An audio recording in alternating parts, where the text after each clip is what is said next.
Halo,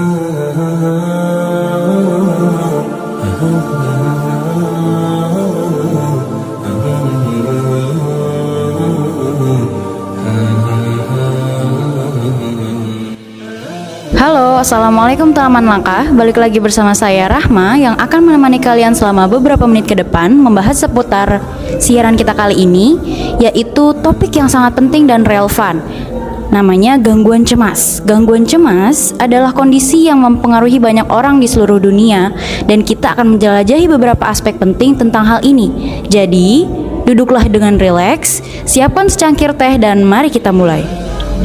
Tema kita pada pagi ini gak lain yaitu hal yang banyak dialami oleh anak muda yang sedang mengalami fase dewasa awal dan pertengahan, di mana masa ini merupakan masa emas dan banyak hal yang ingin kita coba.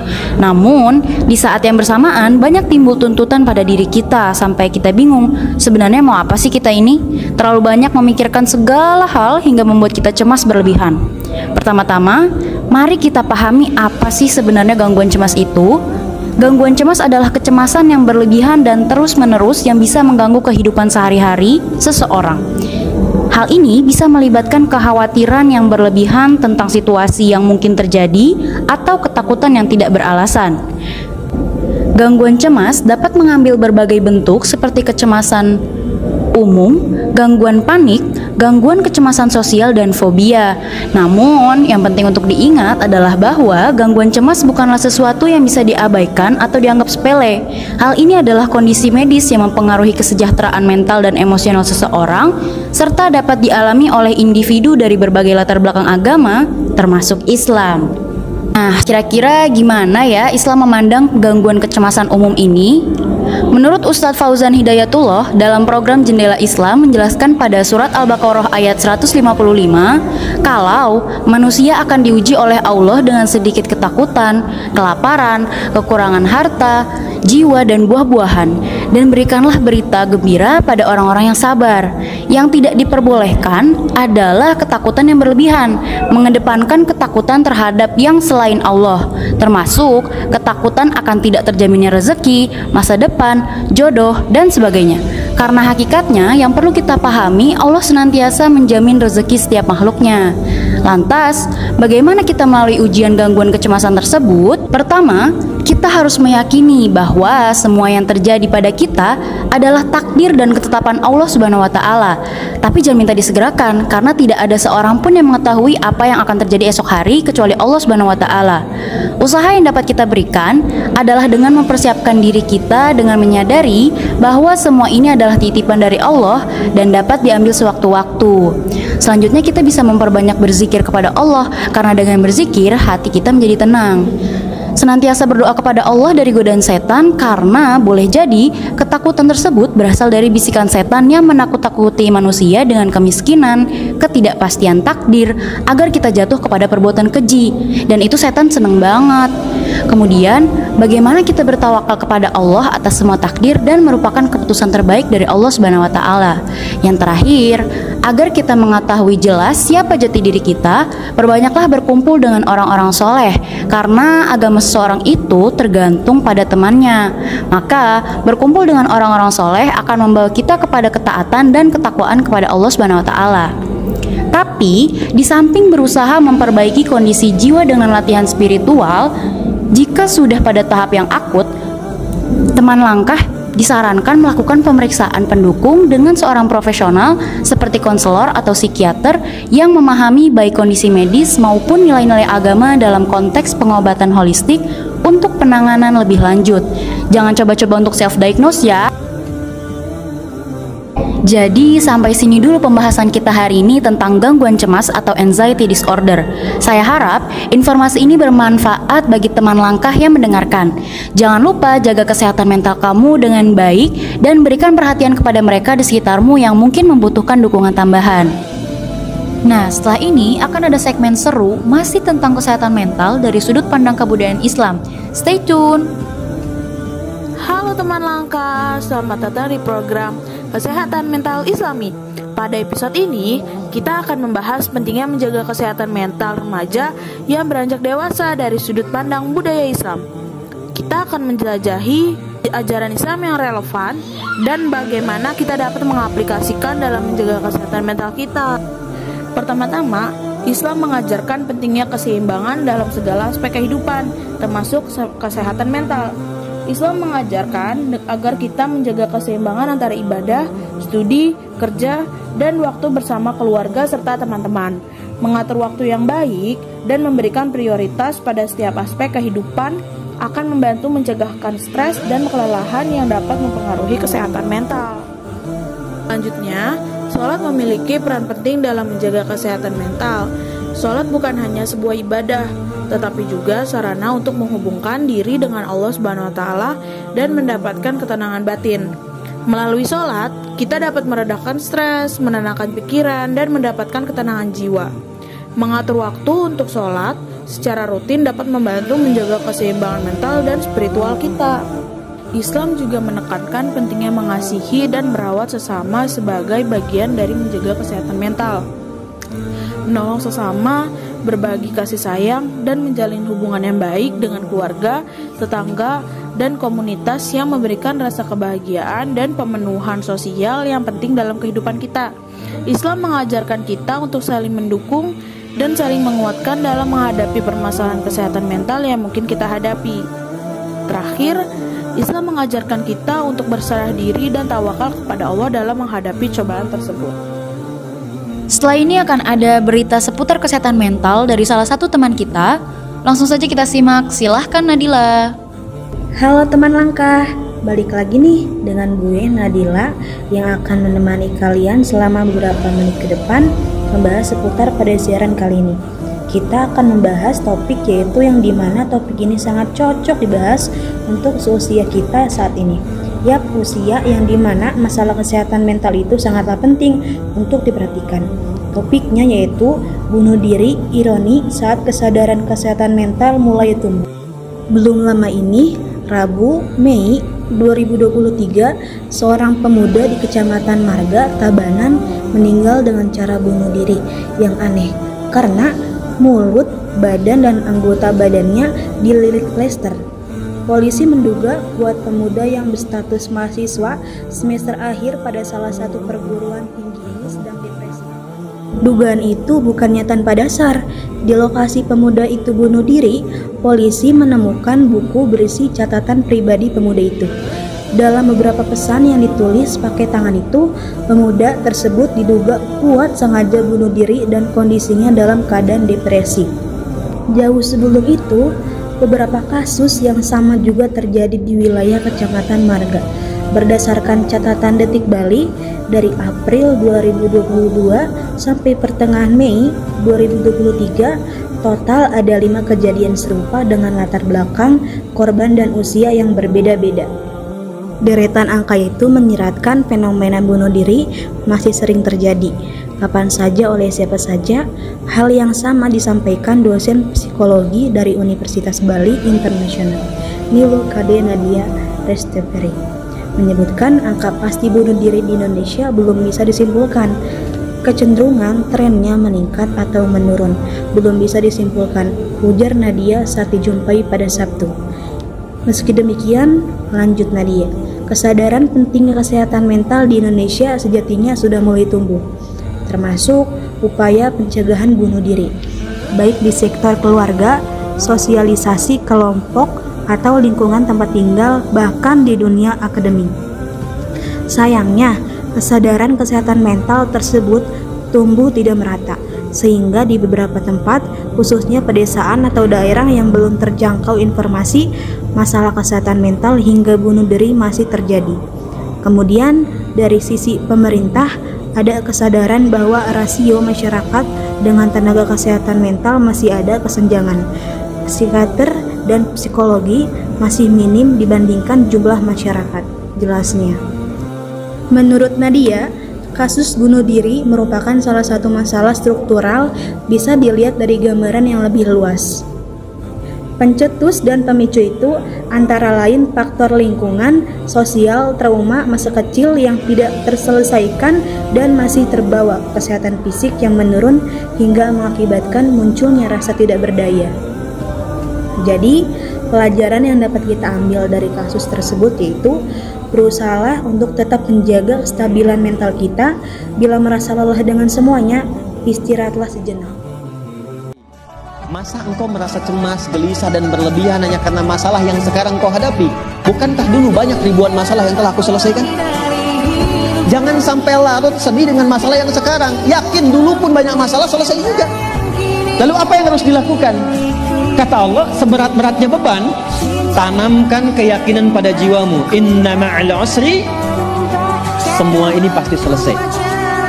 Pasti ada solusinya. Pasti selesai. Inna ma'al usri yusra itu bahasa singkatnya begini, pasti selesai. Pasti tuntas. Yakin Allah sudah jamin pasti tuntas. Gak mungkin Allah titipkan kalau saya tidak sanggup menjalaninya. La yukallifullahu nafsan illa. Teman langkah, tidak terasa nih, sudah di segmen terakhir penutup siaran kita pada hari ini. Akan ada pembahasan lagu yang relate nih dengan kesehatan mental. Bersama dua teman kita, ada Banin dan Abuzar. Mari kita dengarkan. Halo teman langkah, balik lagi bersama gua Abuzar Al-Ghifari. Dan gue Banin Sabrina. Duh, Jar, gue lagi banyak pikiran banget lagi nih, Jar. Mikirin apaan sih, Nin? Lu pernah gak sih kayak kepikiran gitu, kayak sekarang tuh udah menuju dewasa gitu loh usia kita. Sekarang gue kepala 2, Pak. Sama lagi, gue udah 21 gue. Perasaan kayaknya dulu tuh masih bocil kita main mulu. Gue demen batu, main bekel. Lu demen main apa aja? Iya, gue suka batu main layangan nih, ngejar layangan yang putus tuh. Seru banget tuh, kejar-kejar sampai mau nabrak motor gue dulu. Sekarang mah lebih sering rebahan ya, sambil nonton film, nugas. Mau healingnya tuh kayaknya takut gitu. Iya, susah. Kayak waktu tuh rasanya cepet banget gak sih, Jar? Kayak dulu tuh kita baru jadi maba online, sekarang udah mau semester 4. Bener banget, dulu masih pakai peci hitam nih, Nin. Kebalik gitu, terus pakai kalung kayak orang bener nih dulu mah. Oh, yang waktu itu ya ospek online ya dulu ya, kita online ya. Seru banget ya kan? Banget. Dulu tuh kayak kita aktif-aktifnya pas kecil, makin gede makin banyak rebahan, makin banyak overthinking gak sih? Iya lagi, kayak yang harusnya nggak dipikirin jadi dipikirin, kayak apa aja jadi dipikirin gitu. Soalnya sih ya, Jar, ya, sekarang tuh temen-temen gue ya terutama udah banyak yang pada magang, kerja sampingan, banyak kesibukan dah. Sedangkan kalau gue kayaknya muter-muter aja di siklus itu aja. Kalau nggak main, kuliah, nugas, pulang. Lu juga gitu nggak? Iya, gue sama lagi. Ya ampun, kayak ini gue bakalan sukses nggak nih gue ya kalau kayak gini mulu dah. Iya, kayak kita tuh mau ngapain sih? Apa yang kita lakuin ke depannya tuh mau ngapain gitu? Banyak overthinking, pertanyaan-pertanyaan gitu gak sih? Iya, sama, gue juga belakangan ini nih gue banyak banget yang di overthinkingin. Aduh. Nah, gue nih selama gue overthinking ya, gue tuh ada lagu yang menurut gue tuh relate banget sama kondisi kita sekarang. Itu lagu apaan nih? Gue mau tahu dah. Itu loh lagunya Igitaf yang judulnya tuh Takut. Ih, kayaknya gue pernah denger deh. Soalnya tuh sempet viral katanya. Iya, Igitaf ini tuh penyanyi tiktokers. Awalnya tuh cover-cover, sering banyak yang viral loh. Nah, di tahun 2021 tanggal 14 Oktober dia tuh ngerilis lagu yang berjudul Takut. Dirilis di YouTube-nya dia. Udah ditonton sebanyak 30 juta kali dan di like sebanyak 511.000 kali, Jar. Keren banget gak sih? Wah, gue jadi penasaran ini. Emang sebagus itu emang lagunya? Bagus, soalnya relate banget. Menceritakan tentang seorang remaja yang masuk pada fase dewasa, kemudian dihantui dengan berbagai rasa takut, sehingga kehilangan rasa percaya diri untuk menjalani hidup. Kayak kita banget gak sih masa-masa sekarang? Ih, iya lagi. Udahlah, gue penasaran banget nih. Kayaknya mending langsung puter aja kali ya lagunya ya. Boleh. Cekidot. Takut tambah dewasa, takut aku kecewa, takut tak seindah yang kukira. Takut tambah dewasa, takut aku kecewa,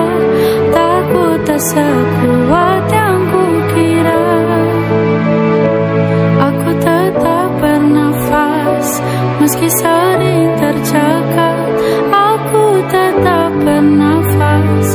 Meski aku tak merasa bebas.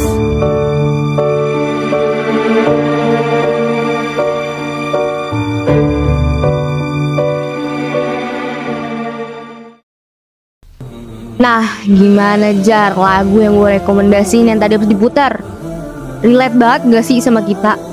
Relate banget nih. Kayak ketakutan yang gue alami nih dituangin semua nih ke lagu ini nih. Iya, di dalam lagu ini tuh banyak menceritakan ketakutan-ketakutan kita. Kayak takut tambah dewasa, takut mulai kecewa, takut tak seindah yang dia kira. Parah sih. Tapi gue punya lagu nih yang persis kayak gini. Nah, lagu ini bedanya proses selanjutnya nih. Kan kalau lagu lo nih takut-takut doang kan yang lu. Ya. Kalau lagu ini udah proses pendewasaan. Judul lagunya nih Nin, mau tahu nggak lo?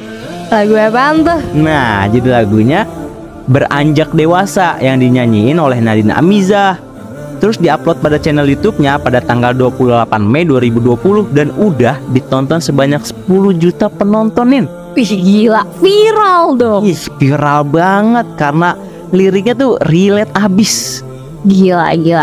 Emang lagu ini tuh bercerita tentang apa sih, Jar? Lagu ini tentang proses pendewasaan anak muda yang mengalami masa-masa sulit dalam kehidupannya. Oh gitu. Iya kan, sebagai generasi muda nih terlalu cepet nih dituntut dalam masa dewasa dengan waktu yang singkat banget. Kayak dia belum siap gitu dengan berbagai masalah keluarga, terus ekonomi, sosial, pendidikan, apalagi mentalnya dia nih belum kebentuk nih. Lagi juga nggak semuanya nggak sih lahir di keluarga yang baik-baik aja atau lengkap. Bener banget. Nah tapi meskipun begitu, jangan jadi alasan kita untuk nggak mau maju nih, nggak mau menghadapi masalah pendewasaan. Jadi kayak jangan sampai kita mengurungi diri nih dengan berbagai masalah kehidupan kita gitu. Jadi kita harus usaha juga kan tetap. Bener banget, biar tetap bertahan nih dan menang gitu melawan persaingan-persaingan yang ketat nih. Mungkin diawalin dengan melawan overthinking kita juga mas. Bener banget. Karena beranjak dewasa itu kompleks. Hidup tuh nggak semulus sekolah, kuliah, lulus, kerja, nikah. Nah itu tuh overthinking itu. Iya bener banget. Kayak mending langsung aja kali ya dengerin lagu Beranjak Dewasa yang dinyanyiin oleh Nadine Amizah ini. Boy. Sikat. Pada akhirnya ini semua hanyalah permulaan. Pada akhirnya kami semua berkawan dengan sebentar. Gimana nih Nin? Menurut lo nih tentang lagu Beranjak Dewasa? Relate banget gak sih untuk orang-orang kayak kita yang lagi di fase-fasenya overthinking kayak gini? Iya bener banget. Gue juga sedikit meng-highlight tadi nih lagu dari Beranjak Dewasa. Ada kalimat yang menyatakan pada akhirnya kami semua berkawan dengan sebentar. Iya, berarti kan setiap orang tuh ada fasenya. Ada fase kita dulunya main, sekarang udah mulai beranjak dewasa, mulai banyak tanggung jawab, banyak pertanyaan, ketakutan. Emang lagi fasenya aja sih Jar ternyata. Iya, sebenarnya emang udah tahap harusnya lo lakuin di saat itu ya kan. Cuman waktunya sangat cepat dan akhirnya kitanya juga belum siap ya kan. Iya sih. Nah sebenarnya kekhawatiran akan masa depan itu sesuatu yang hampir semua orang tuh rasain juga Jar. Jadi wajar, karena manusia tidak dapat mengubah kehendak Allah SWT untuk masa depannya. Nabi Muhammad SAW juga tidak bisa mengetahui masa depan atau bisa mengubahnya. Kayak Quran surat Al-A'raf ayat 188. Tau gak Jar? Gak tahu lagi gue.